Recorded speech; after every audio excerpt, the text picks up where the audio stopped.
Alright guys, welcome back to Strong Successful Male. So for today in the Ask SSM video series, I'm going to go over 3 different emails from guys from all over the world who are looking for a little help here. The first one is from a guy who's looking for my opinion on the subject of custody after a divorce. He's wanting to know pretty much, should it be 50-50 just like the assets being split up? Second guy, he is a relationship guy, and he's asking my opinion. He has a girlfriend who's been in some pretty bad relationships throughout her life, and she let him know about this, and obviously she's concerned that it's going to turn out the same way with him, so he wants to know my opinion on how he can reassure her that, he's not going to be like the other guys. And the last one is from a guy, he's pretty much needs some help and some guidance on figuring out his purpose in life, okay? He's doing well for himself, but he's having a hard time figuring out his purpose and also how to stay motivated to make his dreams and goals all come true, okay? So 3 of them. First 2 are relatively quick. The third one's a little bit longer here. So the first one is, he says, hey SSM, I love your content and you make a difference each day. God bless you. Well, thank you, brother. I would like to propose an idea to the community. What if custody cases only did 50-50? If the courts see parents as equal, since they see our assets as equal, is there a downside to 50-50? I was told by the courts that I get 25% because I work too much. I did because I was fulfilling my role as a provider. I would like to hear comments from our community. Thanks, keep up the great work. Well, bro, right off the top of my head, I can tell you, yeah, I think it should be 50-50. If they're going to split up assets 50-50, the house, the car, the money, whatever you want to call it, then why on earth can't the kids be 50-50? And this nonsense that he's only get to custody of the kids 25% of the time because he obviously works too much. Well, what the hell do you think he was doing to provide for the family? He's being penalized because he was taking care of the family, having that role as a provider? That's bullshit. So absolutely it should be 50-50 on that basis.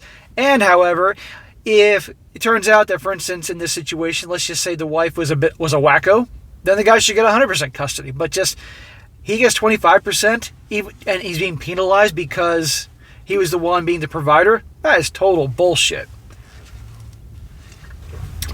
Part of Ask SSM is I'm going to sit here and have my coffee because that allows me to think and have deep thoughts. Anyhow, so I agree with that, 50-50, or in the case if the guy is obviously a better parent, he should get 75% or 100%.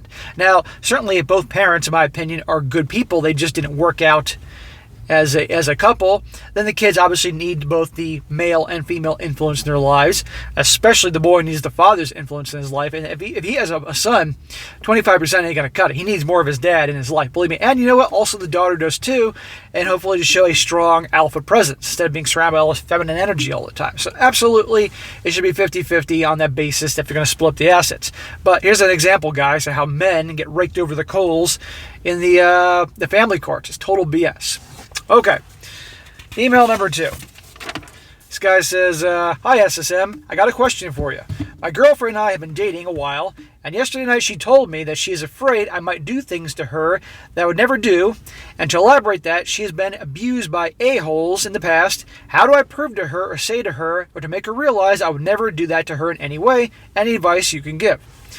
Well, flat out, bro, that's unfortunate. She went through all that. Nobody should go through any kind of abuse at all. Mental, physical, psychological. Unfortunately, it happens. So the only recommendation I can give to you, because you're obviously a relationship guy, is I'd make it clear to her verbally, both by what you say and also your actions, that you're not those guys. And I would say that there may be hope for her since she's with you. You're obviously a good man, and you're not one of these a-holes that she chose in the past. A lot of times the gals that they date the jerks, if you will, they have a habit of keep dating those types of guys. And they're surprised why things don't end up any different, So she's with you, so there's a possibility that she could actually, get past that bad trend of dating those guys. But I would pretty much express to her, no, you don't have to worry about those types of things. I'm not that type of guy, both mental, physical, psychological, and demonstrate through your actions. However, bro, I need to point something out here. There may be a point where she's dated enough of those guys and gone through enough issues that no matter what, there's pretty much nothing you could say or do that's going to make her believe that. That no matter what, in the back of her mind, she's going to be just waiting for something to go wrong. And in that case, there is no amount of reassurance you can provide that's going to get her to believe you.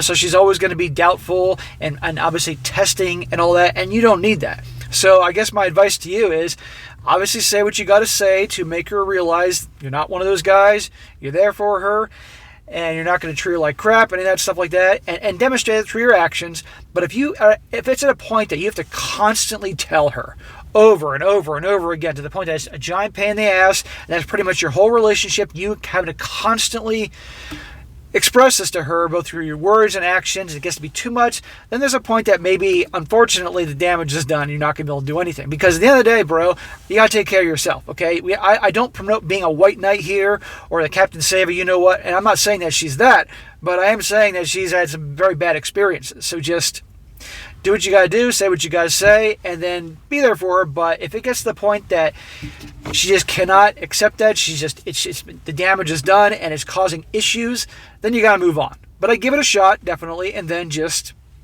see what happens. And the third one, guys, is a little bit longer. This is about the guy who's looking to find his purpose and learn how to be, obviously, more motivated and so forth. This is longer. He says, Hi, SSM.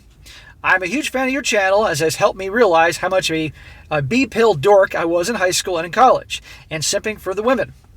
Well, bro, that was pretty much most of us in varying degrees. Your content has helped me recently, as I have taken what you said and learned to mold it into a healthier relationship with my now fiancé. Yes, I know, Smack, I'm getting married in 2022.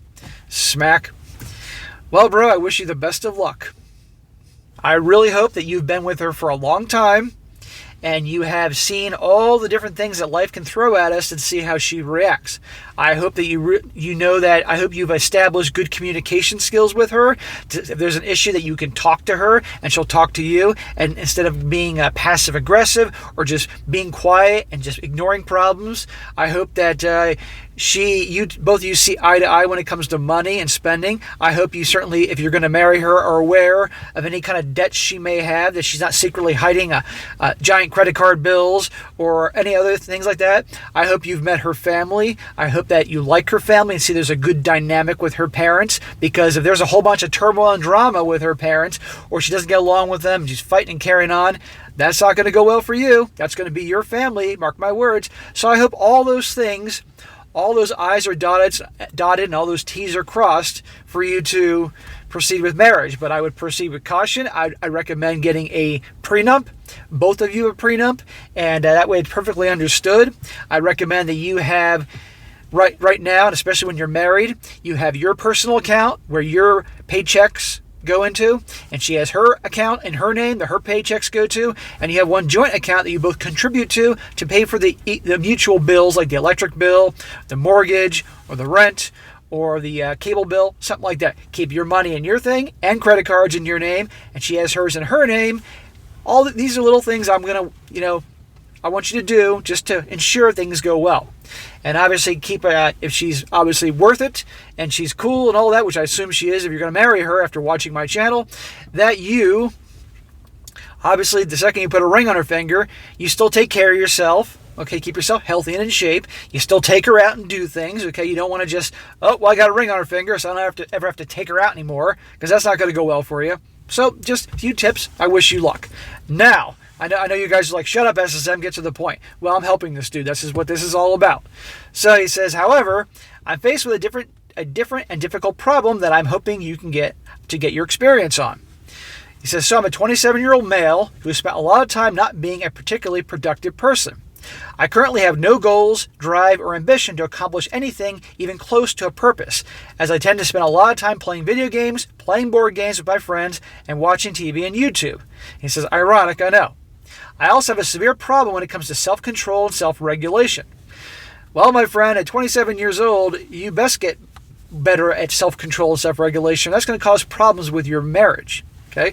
And I'm cool with you hanging out with your buddies and having some free time to obviously do what you want to do, but that should be a certain percentage of the time. Shouldn't be all the time watching TV, playing video games, and all that stuff like that. You got to have some goals to move forward in life, not just floating through life. Women like guys with ambitions who go for things. That turns them on. That's masculine energy. So now I'm thinking I'm kind of stuck, as I don't want to put my girl on a pedestal, as I've done with previous girlfriends and gotten burnt again. Don't do that. I also don't want to make her my purpose in life. And thankfully, I haven't seen any red flags of her taking advantage of me yet. Okay, good. You haven't mentioned how long you've been with her. I certainly hope you've been with her for a number of years before you are planning on saying I do. If you haven't, then I would put off that wedding, dude. It says here, I really took what you said about watching her behavior to heart, and I've also paid attention to her two friends she spends time with. Nothing alarming there, as they're both respectable people and I'm also friends with. So far, I've been particularly impressed with the amount of respect she shows me. Okay, good. I'm glad no red flags with your girl. I'm glad you get along with her friends. Okay, that's great. But keep an eye on them. Because I've seen girls where they're so cool with the guy and all of a sudden just... But just, it's like the saying, trust but verify. That's what you got to do. However, I'm finding it particularly hard to be motivated to get out there and find a purpose other than her and my lazy hobbies, as I feel like going into a marriage with no purpose is just asking for it to end in failure like so many others have. I'd like to be a strong, successful male, and I feel like my social life is good, but I'm struggling to find something I can get my grind on. So my question is, how does one find a productive purpose, and how do you stay motivated to keep on your purpose when you do find one, as I tried a few productive hobbies just to lose motivation and quit after 2 weeks of trying? Thanks for all you do for guys like us, and keep up the fantastic work. God bless you. All right, bro. So we're going to cover two areas here. We're going to cover the finding your purpose part, and then we're going to cover the finding the motivation to stay on your purpose and find success in whatever that may be. Now, generally, I'm going to get right to the point. Purpose is pretty much whatever you have a passion for, whatever it is that you just love doing, and just no matter what it is, you would do it even if you didn't make any money at it, or you did make money at it. Something that brings you joy, something that you just, when you do, it's like it's fun. It's like being a little kid and playing with your toys. Okay. And whatever that purpose is, and for everybody it's different. You know, for some people it's sports, or for some people it is working out at the gym. That's their purpose, and being in great shape and getting jacked and getting strong and all that. Everybody's different, you know. And to give you an example, is to help make this an illustration. There was a time and place that my purpose was personal training, the whole fitness element. Okay, I started lifting weights when I was 12 years old, and I fell in love with it, and I've loved it ever since. Okay, and training in the gym and all that was my purpose. I loved it. You never had to twist my arm to get me to go to the gym. You never had to push me to work out to stay motivated. I would go to the gym when I got 3 hours of sleep. I go to the gym when I'm on vacation because I loved that was my purpose. And eventually I realized I got to turn my purpose into a business. So I decided about in 2015, I'm going to become a personal trainer and eventually start my own business. But I knew to do that, I had to get certified. So I got the take-home exam, the take-home textbook and everything, studied my butt off for 4 months. And then what I did was I took the test, passed the first time with flying colors, got a part-time job at a gym as a personal trainer, a couple gyms actually, finding out my style, learning the ropes, saying I was all done. And even though they paid me crap, and even though I had to get up the crack of dawn to go there, that was a condition of my employment to open up some mornings, I didn't care because I loved the gym. I loved it. That was my element. And I knew one day this would get me to having my own personal training business. And eventually, after 2 years experience, I started my own company, brought some clients with me, and grew it. And I was kicking ass. And then COVID happened, and obviously it impacted my business. But at the same time, I started the YouTube channel. Now, getting to the point, it's because I loved it. I love what I did. I would do the personal training. I'd do the working out. No matter how bad the weather was outside, I would crawl there if I had to get to the gym. No matter how no sleep, I'd still go to the gym. I loved it. Training was great for me. That was my purpose. And I found a way to turn it into a career and a business. So whatever it is you love and enjoy, you got to find a way to do that as well. So you say you love video games. Okay, well, maybe perhaps, I don't know what you do for a living, but you can consider learning about coding and maybe potentially getting a job and working for one of these companies that does video games, whether in some area, whether it's design, marketing, who the hell knows, okay? Or something around the area that you love. And if it's something that you really love, then it's not going to be like work at it. It won't seem like work. it would just be fun for you. And that's the key. The other thing is I found something even better for myself, YouTube. YouTube is truly my purpose. I feel like this is what I was born to do. And I love doing this every single day, multiple videos a day. And I started the channel for the absolute hell of it. I always dreamed about being successful on YouTube, having a channel, but I had to find my right element. And I tried a fitness channel back in 2018 and it just didn't work because it's just an oversaturated market and I came too late. But that's fine. I learned a lot on the way. And that channel's long gone, guys, so you're not going to find that. But then I learned a lot. So when I started this channel in February 2020, I did on Valentine's Day 2020, I did a video making fun of Valentine's Day, and I started the channel, and it sucked, and I got rid of it. Then I did a few other videos, and they sucked, and I got rid of them. But then I started making some good ones, and started getting a following, and the rest is history. And I love what I do, so it's not work to me. I kid you not, guys, every morning when I get up, I'm excited about YouTube. I check my phone with the app that YouTube provides to see how many new subscribers I got overnight, to see the results of the previous videos, how much money I'm making from advertising, all that stuff, reading comments.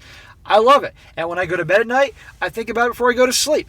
Okay? And I'm planning ideas for videos, ideas for this business. And then eventually you guys saw I started a second channel. And now I'm planning merchandise because everybody's asking about merchandise. The point is I love what I do. So it's not work for me, guys. This is fun. So you got to find whatever it is in terms of purpose. Find what you love. And therefore then it's not that hard. And you don't have to find motivation to do it because you just love it. So this guy, you need to really look at all the things you truly love and have a passion for and find out a way that you can potentially get a job doing that or eventually starting a business doing that. Okay, so I would look at everything in your life that you do, what you have fun with, and figure that out. Now for the motivating part, quite simply, you have to look at, when it comes to motivation for anything, you have to ask yourself, what do I want? Okay, so for instance, let's just say somebody is overweight, really overweight, and they got to lose weight, and they know they have to stay healthy, and they're tired of looking like crap. Well, people either respond to either negative or positive reinforcement. Okay, some people, it takes being told they can't do something, they're a loser, they're never going to amount to anything to get them to get off their butts and do something. To other people, it takes positive reinforcement, people cheering them on, saying you can do it, and that helps get them going, get them motivated. I've always been pushed by negative reinforcement. When people tell me I can't do something or make me feel like I'm less than them, then you can bet your ass I'm going to be like, F you, I'm going to make it happen. And I've been that way my whole life. But that's just me. So you got to find out what pushes you in that area. And then you got to, again, back to the thing, you got to find out what is it you want. What do you truly motivates you? For me, it's doing something I love, but also I want to make my mark in this world. So that motivates me. I also do it, and I'll be honest with you, because of money. I do damn well here on YouTube. I do fucking great. And it's not bragging, I'm just letting you know. So that's a motivator as well. And that money can obviously, I put it away because as my income has gotten up, my living expenses have remained the same. A lot of people, as they make more money, they spend more. And their living expense, they get a more expensive car, they get a more expensive house or apartment. Their costs go up. Mine have stayed the same, and I'm making more. I put it all away. So every month when I get paid, I put more and more money away. So I'm in a much better position to go for it. So you got to find also what really drives you.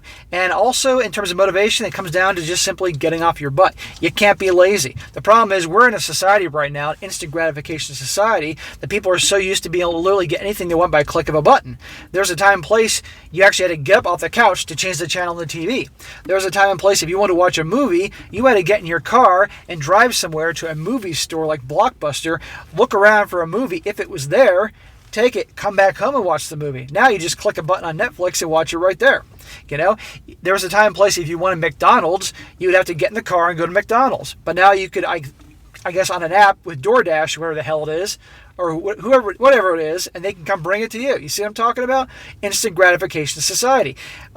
Also, there was a time if you ordered something, it would take days, if not a week, to have it come in the mail. Now with Amazon Prime, a lot of times, because they have hubs everywhere, you can order something and get it the next day. So for a lot of people, the condition that if they don't get instant results like that, they quit. So you said flat out that you had things you tried, but you got bored after 2 weeks and stopped trying. Well, obviously it wasn't enough that gave you had enough passion for it to keep going at it. But also you have to understand that to achieve anything, you have to obviously be consistent and get off your ass and make things happen, and understand that things aren't going to happen right away. That's the problem with the instant gratification society. They think they're going to get things right away. You need to understand that things take time, okay? I was very fortunate that my channel took off here on YouTube. I think it was the right place at the right time, okay? Everybody was home because of COVID. They had nothing else to do but watch TV and YouTube and Netflix, and there was little old me in my sunglasses yapping away, poking fun at the gals and talking about men's advice and all that stuff. Right place, right time. If I started the channel at a different time, who knows what would have happened, but I'm very grateful it has been done well. But the point is, I'm sure you noticed, I'm doing video day after day after day. I'm not just like, oh, I got 700 videos. I can just kick back and relax and let the money pour in. No, I'm cranking them out all the time because it's my purpose, what I love.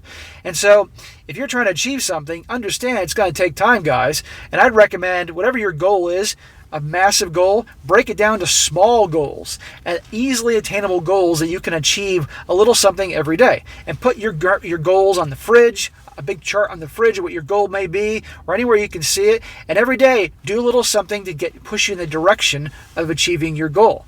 And even if it takes you years to get where you want to be, by simply doing something every day, even if it took you 10 minutes to get towards that goal, you're going to feel better, seeing you're making progress. It's like people that want to lose weight. Somebody's got to lose 100 pounds. They got to lose 100 pounds a month, but they could lose 100 pounds probably in a couple of years, maybe 3 years, in a safe manner by altering their diet drastically, exercising and all that. And they can put a chart in their fridge. And every week they weigh in and see, oh, I lost 2 pounds. I lost 4 pounds. Obviously, 4 pounds in 1 week is crazy, but if you have 100 pounds to lose in the very beginning, that might happen. But usually a couple pounds a week is healthy. Okay? And every week they can say, oh, look at me losing all this weight. I'm making progress. This will motivate me to keep going to the gym. It'll motivate me to keep eating healthy because I'm making progress. So you find your big goal, you find your purpose, whatever that is that you have a passion for, and you go at it, and you set a goal, and you break it down to small goals, and every day you do something to get on there. And then always think about the benefits, the great things you're going to get by constantly working at that goal and how happy you'll be when you'll get there. Because understand this, guys, life is going to pass by no matter what. Time will fly on by. So you might as well be doing something productive, moving in the direction of something you want in life. Because otherwise, like this, you're going to be 10 years older and you won't be pretty much anywhere compared to where you were when you first started thinking that you wanted to do something, but didn't do something. So my recommendation, friend, is really sit down and figure out what you really are passionate about, what you love, and figuring out a way that you can eventually move towards having that as a career and so forth, and then doing something with that. Really brainstorm about it. Talk to people that are smarter than you or equally as smart as you and figure out ideas and figure out a way to do it and make small goals that you can do every day, every week, every month to get you in that place. There you go. I don't expect you to have a solution overnight, but just try figuring it out. Because let me tell you, you're going to be married. Women like guys that are ambitious. Women like guys that have drive. Women do not like guys that sit around all day and watch TV, play video games, and goof off with their friends. There's room for that, but that shouldn't be the majority of the time, okay? You ought to be always working towards something, to self-improvement, okay? So I hope that answers that question. I know it was very long, but I felt it was good to give real examples from my life that maybe can help you, the guy who wrote me, or anybody else in that situation out. So, all right, guys, that is it for today. Be sure to comment down below. Let me know what you think about this. And guys, like I said before, for the Ask SSM series, email me your questions, okay? It could have been a couple short questions like I did in the beginning, or a longer one-page one. That's fine, and I'll go over it. Doing this maybe once, maybe twice a week, depending on the flow of emails and questions I get. And be sure to like the video, share with your friends, and subscribe. And I'll catch you next time.